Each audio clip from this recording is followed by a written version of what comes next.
thunderstorm warning for Dixon County in Middle Tennessee, East Central Humphreys County in Middle Tennessee, until 6:15 a.m. Central Daylight Time.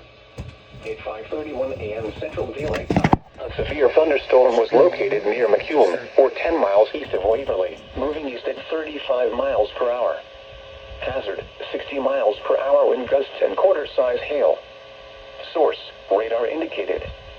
Impact, hail damage to vehicles is expected. Expect wind damage to roofs, siding, and trees. Locations impacted include Dixon, White Bluff, McCune, Burns, and Charlotte.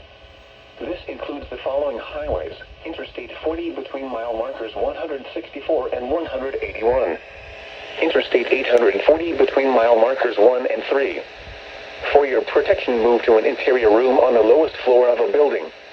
Torrential rainfall is occurring with this storm and may lead to flash flooding. Do not drive your vehicle through flooded roadways. Well, that scared the life out of me.